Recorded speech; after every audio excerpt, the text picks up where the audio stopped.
তিতাবৰ মহানাটিঙৰ নতুন গাঁৱত আছে এজোপা ঘাতক শিমলু গছ। এই শিমলু গছজোপাৰ ফুলৰ ৰস খোৱাৰ পাছতেই পক্ষীবোৰ গছজোপাৰ পৰা তলত ঢলি পৰি মৃত্যু হোৱাৰ সন্দেহ কৰিছে স্থানীয় ৰাইজে।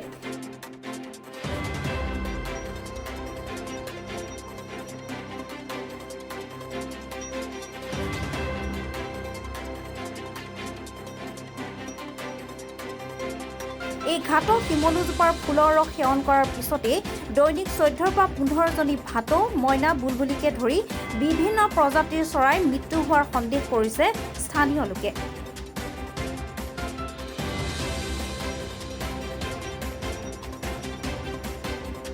হয়, আজি 2-4 দিনমান হৈছে চৰাইবিলাক এনেকৈ গছত পৰিছে আৰু মৰিছে। ধপধপাই বেয়া লাগিছে চৰাইবিলাকলৈ। কিনো ক'ম আৰু, কিবা যদি বন বিভাগে উচিত হেৰি ল'ব লাগে, ব্যৱস্থা ল'ব লাগে। কিমান চৰাই মাৰিছে গম পাইছে? কিমান চৰাই মানে ডেইলি কিমান মাৰিছে? মানে দৈনিক 12-13টামান ডেইলি মৰি আছে। মই বাৰু বিশেষ আজি আহিছোঁহে। কি চৰাই আছে? এই ভাটৌ আছে, শালিকা আছে, তাৰপিছতে মইনা আছে।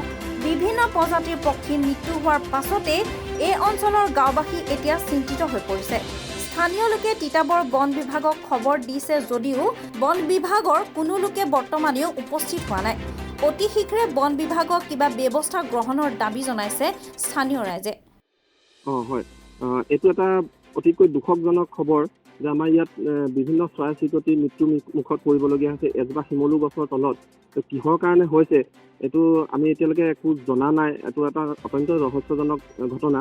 তো আমি আশা কৰোঁ যে বন বিভাগক আমি আপোনালোকৰ চেনেলৰ জৰিয়তে জনাব বিচাৰোঁ যে তেখেতসকল আহক, আহি ইয়াত চাওকহি কিহৰ কাৰণে চৰাইখিনি মৃত্যুৰ মুখত পৰিছে আৰু ভৱিষ্যতে, কাৰণ এই চৰাইখিনি এতিয়া মৰিছে আৰু ইয়াত আমাৰ ইয়াত কৃষকসকল অহা যোৱা কৰে, তো অজানিতে নহওক কিবা এটা ঘটনা হওক, সেইকাৰণে আমি আশা কৰোঁ তেওঁলোকে আহি ইয়াত কিহৰ কাৰণে চৰাইখিনি মৰিছে পৰীক্ষা নিৰীক্ষা কৰি আমাৰ স্থানীয় ৰাইজক জনাই পেলাই সজাগতা কৰাব। তিতাবৰৰ পৰা হিমন্ত বৰুৱাৰ ৰিপৰ্ট, তৰংগ লাইভ।